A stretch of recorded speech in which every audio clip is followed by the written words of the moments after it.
Nous te bénissons, nous te rendons grâce pour ce temps merveilleux que tu nous donnes d'écouter ta parole.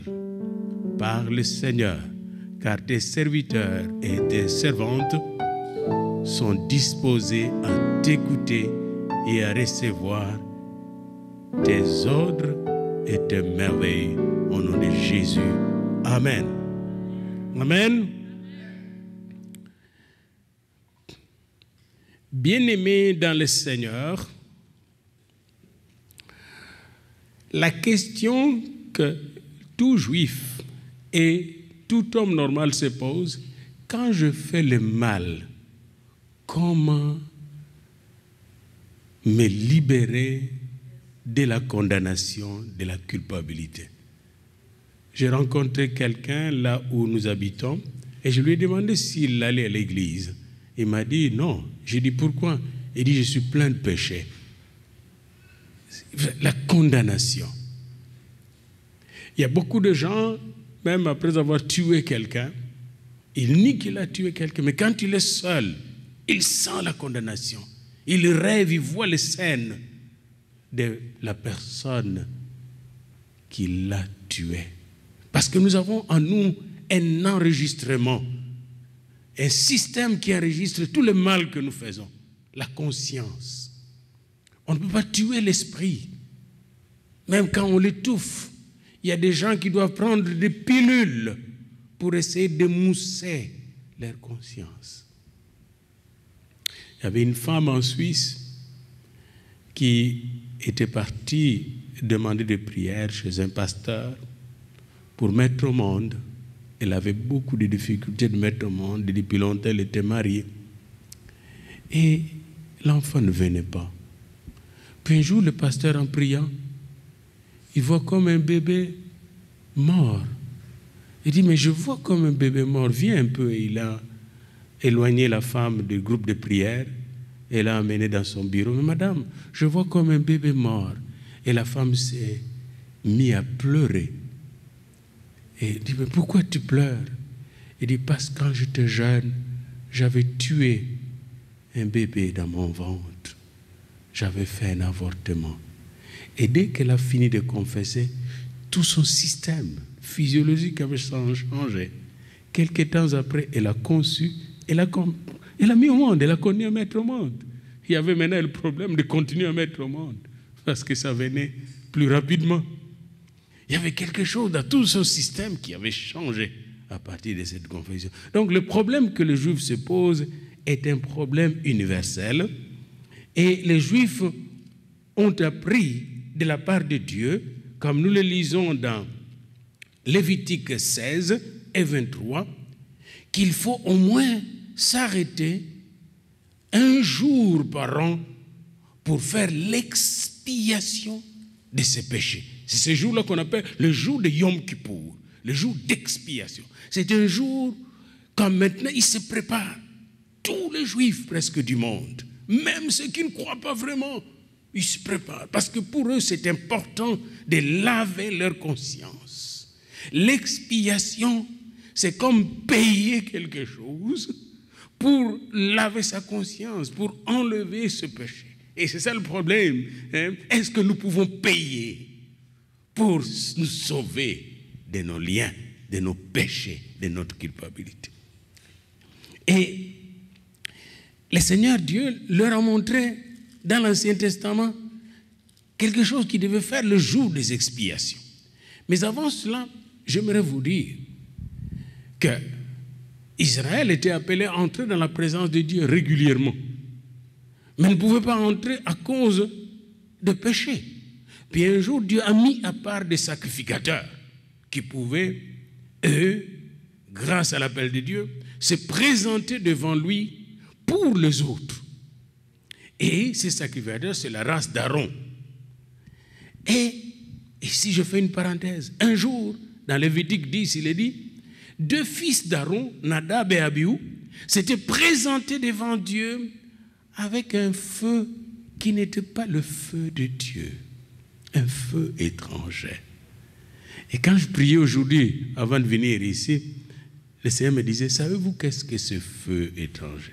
C'est quand vous venez auprès de moi avec vos pensées, quand vous venez auprès de moi avec vos religions, avec vos systèmes, vous venez avec le feu étranger. Et quel est mon feu? C'est mon esprit. Amen. C'est mon esprit. Venez avec moi humblement, sans rien porter dans vos mains, mais en venant de tout votre cœur par mon esprit. Et on dit dans la Bible que les 2 fils d'Aaron sont morts. Ils sont morts parce qu'ils ont voulu manipuler Dieu. Ils ont voulu mentir Dieu. Ils n'étaient pas délivrés. Il y a 2 choses que nous allons voir les jours d'expiation que Dieu veut faire chez les Juifs et chez nous. La première chose, il veut le sanctifier, le mettre en bas. La deuxième chose, il veut le délivrer. Nous allons voir. C'est 2 choses que je vis directement dans l'Ancien Testament que les Juifs ne comprennent pas, mais que nous avons compris par la grâce de notre Juif, le meilleur des Juifs, Jésus-Christ notre Seigneur. Alléluia. Alors, ces enfants d'Aaron n'étaient pas délivrés de la manipulation, n'étaient pas délivrés de la chair. Ils sont précipités avec le feu étranger pour montrer aux autres qu'ils étaient des prêtres. Mais Dieu les a confondus. Nous aussi, nous ne sommes pas là pour faire, n'est-ce pas, les glorioles, montrer aux autres que nous sommes meilleurs, que nous sommes parfaits. Mais non, nous ne sommes parfaits que par la grâce de Dieu. Amen. Par le mérite de Jésus-Christ. Alors, c'est pourquoi, dans Lévitique 16, Dieu dit à Moïse, dis à Aaron, après la mort de ses 2 fils, il dit, Lévitique 16, dis à Aaron de ne pas entrer régulièrement dans ma présence comme il a commencé à faire avec ses fils, parce que sinon il va mourir.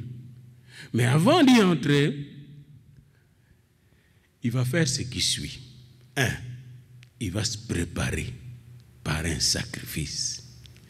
2, il ne va entrer qu'une seule fois l'année. Et pour entrer cette seule fois l'année, il va donner un taureau pour le sacrifice d'expiation, verset 3, et un bélier pour l'holocauste. Il va se revêtir de la tunique sacrée de lin et portera sur son corps des caleçons de lin. Pendant le mercredi, toute la montagne de Sion sera blanche parce que les Juifs seront en blanc, en lin. Tous, ils vont porter le lin. Parce qu'ils disent au ciel, ils portent tous le blanc, les vêtements blancs qui sont les signes de la purification devant Dieu. Et Aaron donc devait se revêtir de ses habits de fin lin, de ses vêtements sanctifiés, et laver son corps avec l'eau. Nous allons voir comment Jésus nous a lavé avec l'eau pure. Et après, Aaron devait recevoir 2 boucs. Et il devait prier pour discerner par la grâce de Dieu quel était le bouc de l'Éternel qui devait offrir un sacrifice et quel était le bouc d'Azazel. Azazel qui est comme un démon, un grand démon, qu'il devait envoyer à Satan. Notez bien les 2 boucs là. Parce que le premier bouc représente la sanctification, le salut quand vous venez au Seigneur. Mais le deuxième bouc représente une étape très importante de la vie chrétienne, la délivrance. Il faut que l'ennemi sorte de nos vies et s'en aille dans les abîmes, au nom de Jésus. Et donc, quand il finissait de faire cela, de tuer les boucs sacrificiels, il prenait le sang de bouc, comme le sang de taureau. Il devait sanctifier tout le sanctuaire, c'est-à-dire, quand il entrait dans le lieu saint, c'est avec ce sang qu'il sanctifiait ce lieu saint. Pourquoi il devait sanctifier ce lieu saint? Parce que pendant toute l'année, le péché d'Israël avait couvert ce lieu saint de pollution de notre chair. Il devait aussi sanctifier toutes les autres parties du sanctuaire, c'est-à-dire même l'autel de parfum, les tables de proposition, jusqu'à l'entrée du parvis. Il devait tout sanctifier par le sang. Et la grande cérémonie était, le jour des expiations, l'entrée dans le lieu très saint. Parce que là, dans le lieu très saint, entre les deux chérubins sur le propitiatoire, le mot propitiatoire, là où Dieu est propice, est bon pour nous, miséricordieux, entre les deux chérubins, sur le propitiatoire, Dieu paraissait se manifester à Aaron. Et si je fais une parenthèse, j'aimerais vous dire que dans votre cœur, quand Jésus entre, en Jésus, Dieu paraît en vous. Dieu se révèle en vous. Dieu se manifeste dans votre vie. C'est très important. Nous avons maintenant le propitiatoire en nous. C'est Christ qui est notre propitiatoire. Alors, bien-aimés, pendant tout le temps qu'Aaron a existé, et après Aaron, pendant tout le temps qu'il y avait la tente d'assignation, l'arche d'alliance, on faisait ces sacrifices une fois l'année. Et pendant ce temps, on faisait le sacrifice du bouc expiatoire, mais aussi on prenait le bouc qu'on envoyait dans le désert. Aaron mettait tous les péchés, ou les successeurs d'Aaron, ils mettaient tous les péchés d'Israël, c'est-à-dire ses propres péchés, les péchés de sa famille et les péchés de toutes les familles et de toutes les personnes israélites sur la tête du bouc expiatoire, le bouc émissaire. Et puis un homme allait envoyer ce bouc au désert, loin dans le désert. Il s'assurait de la disparition de ce bouc avant de retourner vers le camp d'Israël. Et quand il rentrait au camp ou au temple, il devait se laver, se purifier lui-même avant de rejoindre les autres. C'était pas facile. C'était pas facile.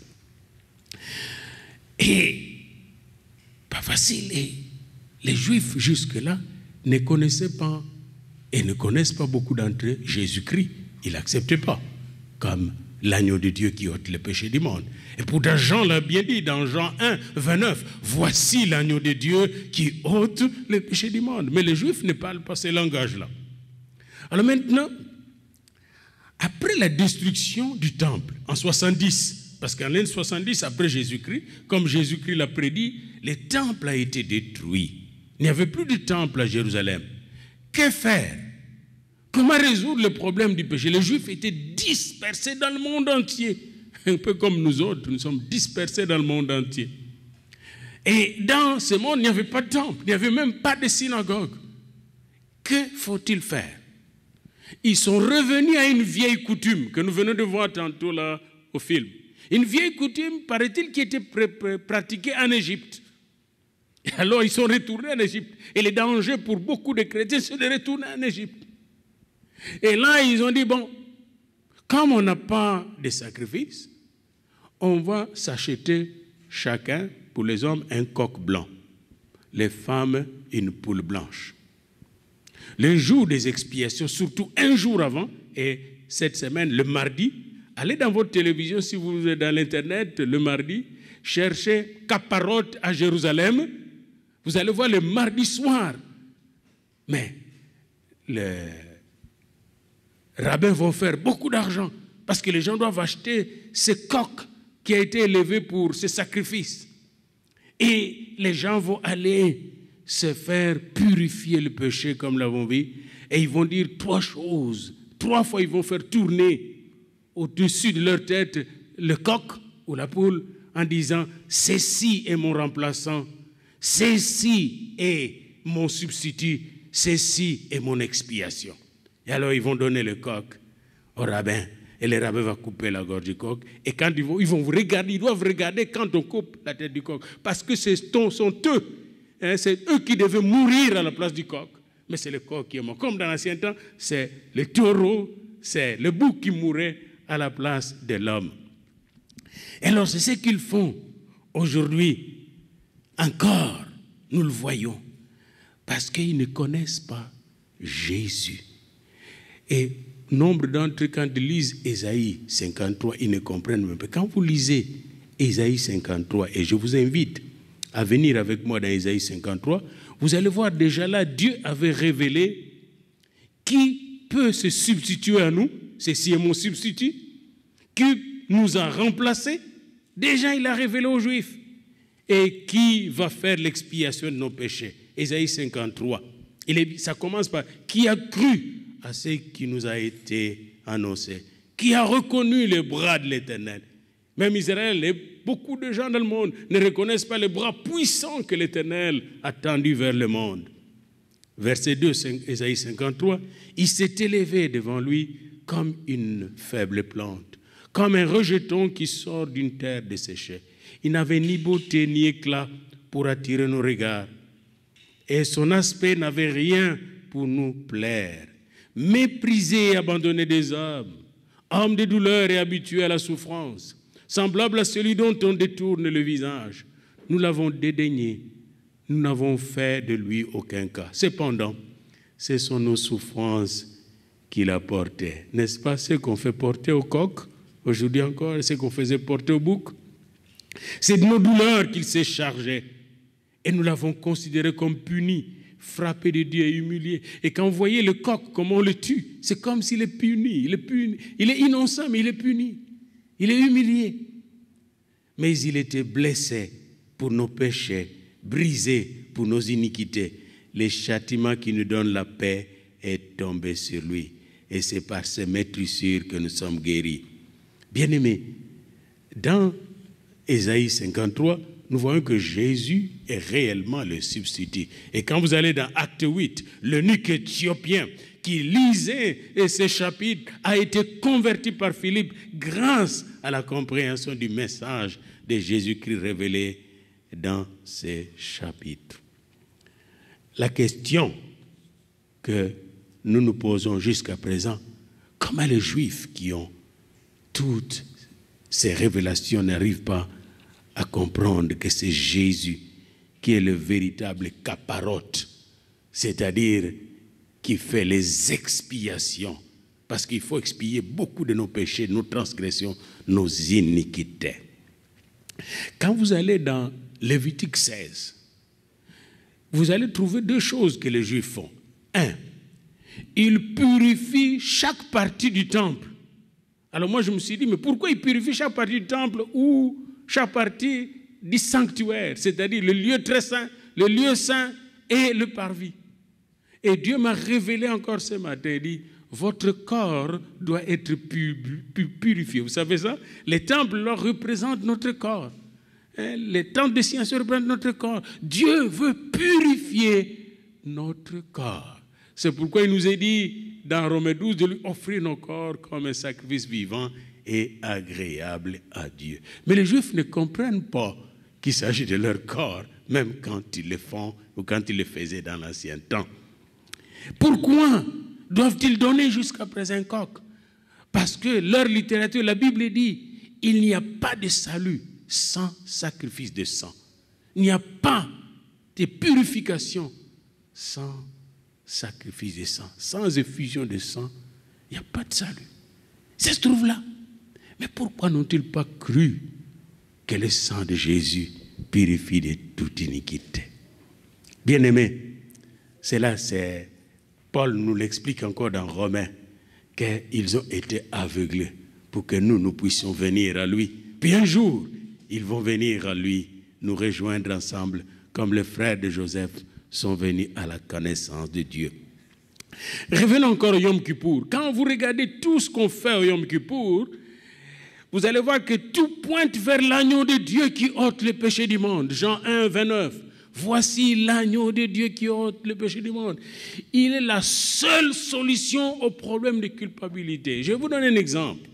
Quand vous vivez la culpabilité, ce n'est pas facile. Beaucoup de pilules que les gens prennent pour dormir et beaucoup de dépressions que les gens font à cause de la culpabilité. Je vais vous donner un exemple simple qui est historique. Vous connaissez Hermann Göring. Hermann Göring était le bras droit de Hitler, le grand faiseur du nazisme, celui qui faisait supprimer tous les juifs et tous les anti-nazis au temps de Hitler. Hermann Göring était un homme mauvais depuis presque sa naissance. Mais il est né avec Albert Göring, qui était son frère, un homme très bon. Albert Göring n'est pas entré dans le nazi. Il était un cinéaste et un homme d'affaires. Et quand le nazisme est arrivé, il s'est établi à Vienne, en Autriche, pour s'éloigner de son frère et du système, et faire ses affaires et aider les Juifs. Un jour, alors qu'Albert Göring s'était retrouvé dans une rue de Vienne, et dans cette rue, on était en train de battre une femme juive, de l'insulter, trouille, porc, on va tuer. Albert Göring est allé prendre cette femme. Puis il a dit, vous la tuez, vous me tuez d'abord, avant de la tuer. Et alors on a dit, mais qui es-tu toi? Il a montré sa carte, on a vu Albert Göring. C'est le frère du patron. On a laissé cette femme. Il avait l'habitude de faire échapper beaucoup, il a fait échapper beaucoup de Juifs, sauver beaucoup de Juifs de la mort. Une fois, il a pris des centaines de Juifs dans un camion. Il les a emmenés dans une forêt.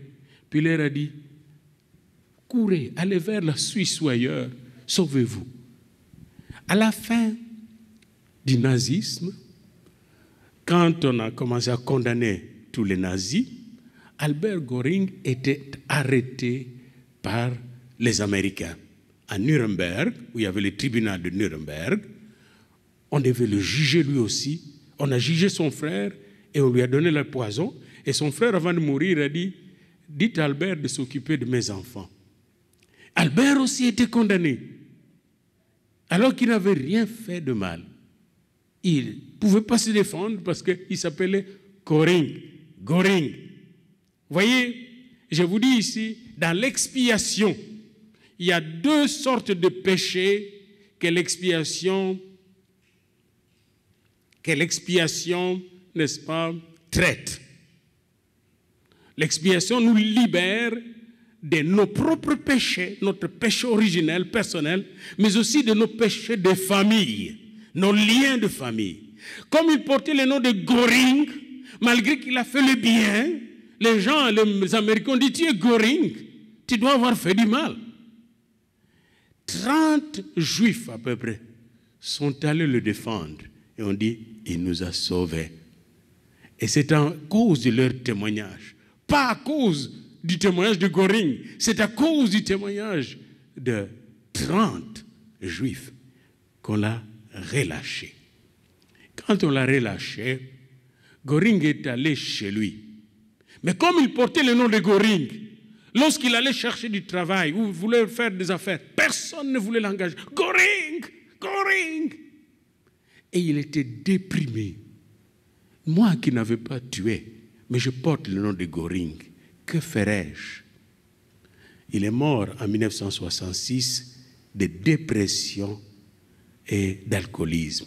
Il n'y a pas longtemps qu'Israël l'a réhabilité et l'a déclaré homme juste. Mais j'aimerais tirer une parenthèse là.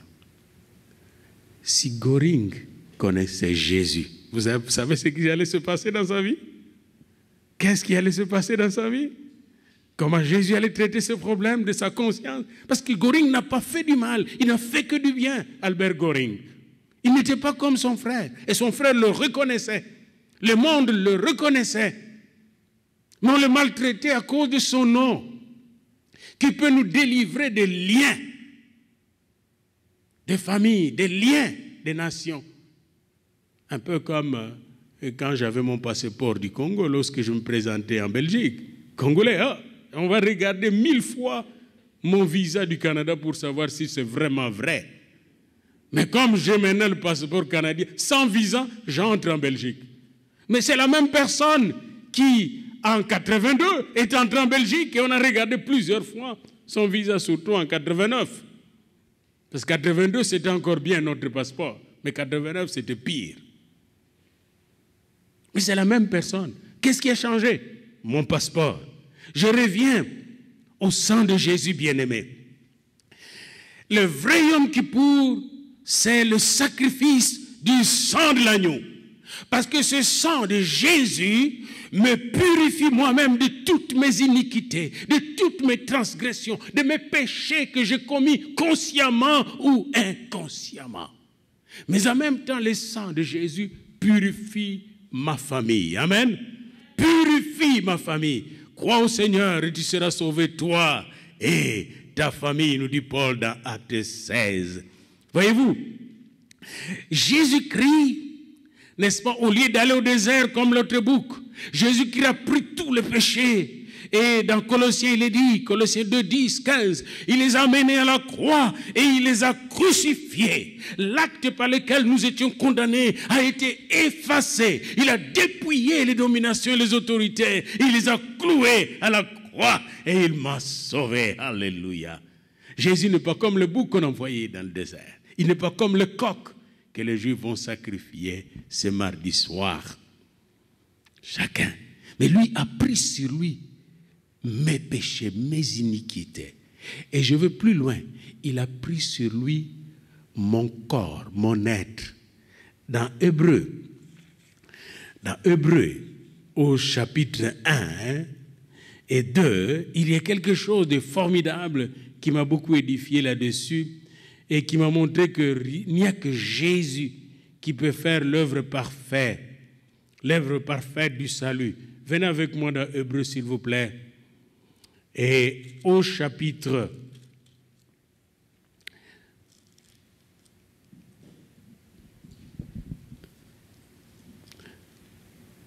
2, verset 13, ou 14 plutôt. Ainsi donc, puisque les enfants participent au sang et à la chair, il y a également participé lui-même afin que par la mort, il rende impuissant celui qui avait la puissance de la mort, c'est-à-dire les diables. Ainsi, il délivre tous ceux qui, par crainte de la mort, étaient toute leur vie retenus dans la servitude. Bien-aimé, il a pris la mort sur lui. Et il est dit, en conséquence, verset 17, il a dû être rendu semblable en toutes choses à ses frères. Jésus est devenu semblable en toutes choses à ses frères et sœurs humains, afin qu'il soit un souverain sacrificateur miséricordieux et fidèle dans le service de Dieu pour faire l'expiation, le mot est là, pour payer la dette du péché auprès de son Père, pour effacer tous mes péchés, faire l'expiation des péchés du peuple, car du fait qu'il a souffert lui-même, qu'il a été tenté, il peut secourir ceux qui sont tentés. En fait, qu'est-ce que je suis en train de m'expliquer moi-même ici? De quoi je parle? Quand je suis tenté, qui peut m'aider, me secourir? Quand je tombe dans le péché, qui peut me relever? Quand je me sens condamné, qui peut me délivrer? Et c'est là la réponse arrive, c'est Jésus. Amen. C'est Jésus. Et dans Hébreux 9, 11, nous trouvons encore une révélation merveilleuse, bien-aimé. Hébreux 9, 11. Venez avec moi dans Hébreux 9, 11. Il est dit ce qui suit. Mais Christ est venu comme souverain sacrificateur. Le souverain sacrificateur de l'Ancien Testament, il est mort. On a d'autres sacrificateurs aujourd'hui qui font la cérémonie de coq. Ils ne comprennent pas eux-mêmes comment sauver les âmes. Mais nous avons ici Christ lui-même comme souverain sacrificateur de biens à venir. Il a traversé les tabernacles plus grands et plus parfaits. Christ n'a pas traversé les tabernacles de Moïse, mais il a traversé les tabernacles du ciel. Il est venu du ciel.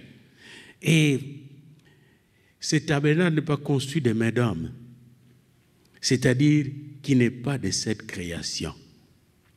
Et il est entré une fois pour toutes dans le lieu très saint, non avec le sang de bouc et de veau, mais avec son propre sang, ayant obtenu une rédemption éternelle.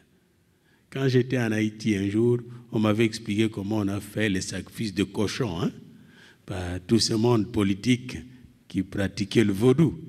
Puis j'ai dû prêcher à la radio du Lumière comment Jésus dépasse les sacrifices de cochons, de la même manière qu'il dépasse les sacrifices de veaux.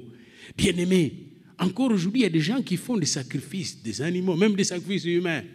Jésus dépasse tous les sacrifices que vous pouvez faire.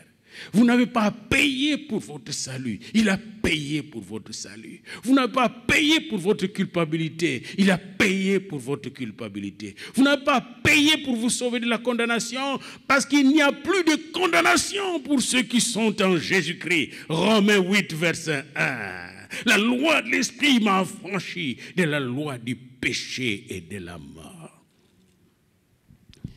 Bien-aimés dans le Seigneur, le sang de Jésus, il dit, combien plus grand le sang de Christ, qui par l'Esprit éternel s'est offert lui-même sans tâche, purifiera-t-il votre conscience des œuvres mortes? Verset 14. Autrement dit, quand Jésus s'est offert, son esprit était toujours vivant et vivifiant. Et il offrait son sang tout en surveillant ce sacrifice par le feu de son esprit, par la sagesse de son esprit, par la puissance de son esprit, par la gloire de l'Esprit de Dieu. Il veillait sur mon âme pour la sauver. Et c'est pourquoi son sang me purifie de toute iniquité. Et son sang purifie ma conscience. C'est bien dit au verset 14 du chapitre 9. Son sang purifie ma conscience des œuvres mortes, purifie ma conscience de toute culpabilité, purifie ma conscience de toute condamnation morale. Alléluia. Plus besoin de prendre des antidépresseurs. Lorsque lui est en moi, oh, alléluia, je suis libéré. Bien-aimé, c'est une réalité très profonde ici. Très, très profonde. Quand vous avez des problèmes avec quelqu'un, comment vous allez vous libérer? Puis j'ai vu ça, des problèmes comme ça. Comment se sauver? Il n'y a que Christ. C'est Christ qui peut toucher le cœur de l'autre et ton cœur. C'est Christ qui peut nous mettre ensemble, nous réconcilier. C'est pourquoi la Bible dit, étant justifiés par la foi, nous avons la paix avec Dieu par notre Seigneur Jésus-Christ. Le sang de Jésus purifie notre conscience des œuvres mortes. Autrement dit, tout ce qui est mort, tout ce qui est malédiction, tout ce qui est maléfique a été purifié par le sang de Jésus. C'est pourquoi si quelqu'un est en Christ, il est une nouvelle création. Les choses anciennes sont passées, toutes les choses deviennent nouvelles. Maintenant, quand vous dites ça, il faut vivre ça. Il faut vivre ça continuellement. Il ne faut pas revenir au mal d'hier. Il ne faut pas parler de mal d'hier. Il ne faut pas parler de malédiction d'hier ou d'avant-hier ou des années passées de la famille. Parce que même ta famille a été affectée par ta foi. Amen. À cause de ta foi, ta famille sera sauvée, délivrée par la puissance de Jésus-Christ, du sang de Jésus. Il y a un impact. C'est toi qui as l'impact sur la famille et non la famille et les liens qui ont l'impact sur toi à cause du sang de Jésus.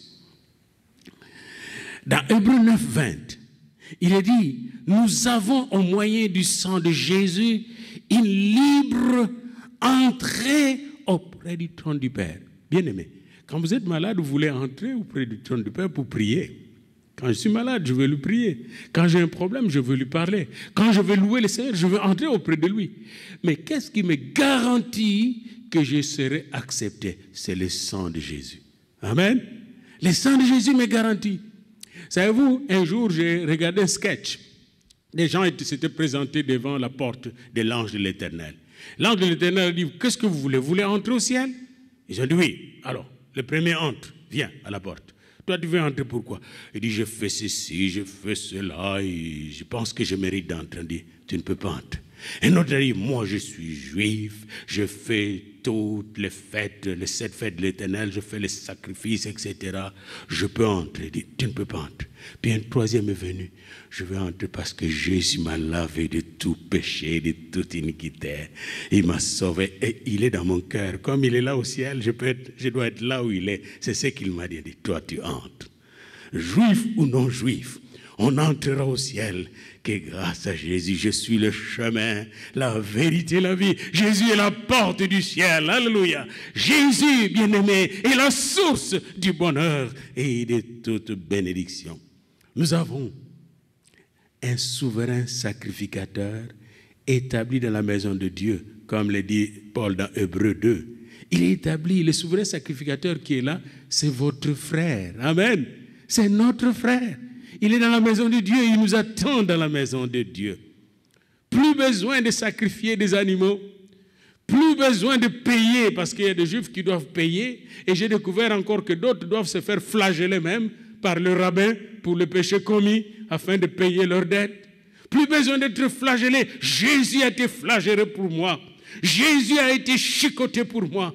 Jésus a souffert pendant sa passion pour moi, afin de me libérer de toute flagellation et de toute souffrance. Christ en moi, l'espérance de la gloire. Qu'est-ce que nous devons faire maintenant? Approchons-nous du trône du Père avec un cœur sincère, dans la plénitude de la foi. Les chrétiens, c'est quelqu'un qui s'approche du trône de Dieu. Je suis malade, je m'approche du trône de Dieu. J'ai fauté, je m'approche du trône de Dieu par le sang de Jésus sincèrement. J'ai un problème avec ma sœur, je m'approche du trône de Dieu. J'ai un besoin, et il dit, ne vous inquiétez de rien, mais en toute chose faites connaître vos besoins à Dieu par des prières et des supplications, avec des actions de grâce. Et quand vous vous approchez de Dieu, vous allez voir qu'il vous pardonne, il vous bénit, il vous restaure et il vous donne la joie. Amen. Et là, vous allez comprendre pourquoi il dit, soyez toujours dans la joie, réjouissez-vous toujours dans le Seigneur. Je vais terminer par cette conclusion qu'il m'a donnée dans Proverbe 15, 13 à 15. Il dit, si vous venez à moi et vous vous laissez laver par le sang de l'agneau, si votre Yom Kippour est réellement le sang de l'agneau qui vous lave jour et nuit, et l'eau pure de sa parole, eh bien, vous verrez que je vous ai donné un cœur joyeux qui rend votre visage serein et paisible, et non un cœur triste qui abat votre esprit. Vous verrez que je vous ai donné un cœur intelligent qui cherche la science et la connaissance de Dieu, et non un cœur qui se perd et s'égare dans les mensonges de ce monde. Oui, vous verrez que je vous ai donné un cœur content qui va être pour chacun de vous un festin perpétuel. Vous vous imaginez ça? Un festin perpétuel. Hein? Un cœur content est un festin perpétuel. C'est pourquoi la Bible nous dit d'être toujours content. Savez-vous? Un festin perpétuel. C'est pourquoi le Seigneur, quand il est votre berger, il dresse devant vous une table, devant vos adversaires, plutôt en face de vos adversaires. Parce que votre vie est un festin perpétuel. Même si vous passez dans la vallée de l'ombre de la mort, même si tout va mal autour de vous, Christ est en vous, l'espérance de la gloire. Même quand il n'y a pas de porte de sortie dans n'importe quelle situation, il est le chemin, la vérité et la vie. Ça veut dire quoi? Même là où il n'y a pas de porte, Jésus va frayer une porte, va ouvrir une porte. Et lui, il dit, quand j'ouvre une porte, personne ne saura la fermer. Bien-aimé dans le Seigneur, puisque le Seigneur va ouvrir la porte, chaque fois que vous vous retrouverez devant un obstacle, confiez-vous en l'Éternel. Amen. Confiez-vous en l'Éternel. Et si vous vous sentez condamné pour une faute que vous avez faite cette année ou l'année passée, j'aimerais vous renvoyer à Romains 8, 1, qui est mon mot de la fin. Il n'y a plus de condamnation pour ceux qui sont en Jésus-Christ. Venez à Jésus et vous allez voir qu'il n'y a plus de condamnation pour ceux qui sont en Jésus. Car la loi de l'Esprit vous a affranchi de la loi du péché et de la mort. Bien plus, si vous êtes en Christ, vous allez libérer les opprimés. Vous allez libérer ceux qui se sentent condamnés. Parce que vous êtes un instrument de grâce dans les mains de l'Éternel, dans le bras de ton Sauveur, notre Sauveur. Amen. Alléluia. J'aimerais terminer par ce beau chant que j'ai chanté dans mon enfance. J'aimerais vous le chanter et ça sera ma prière pour chacun de vous. Mon petit chant de victoire que j'ai chanté à l'école primaire, depuis l'école gardienne jusqu'en 5e primaire, avant d'aller à l'école catholique, quand j'étais à l'école de protestants. Est-ce que vous êtes prêts pour chanter avec moi? Rien ne peut sauver mon âme. Vous connaissez ce chant-là?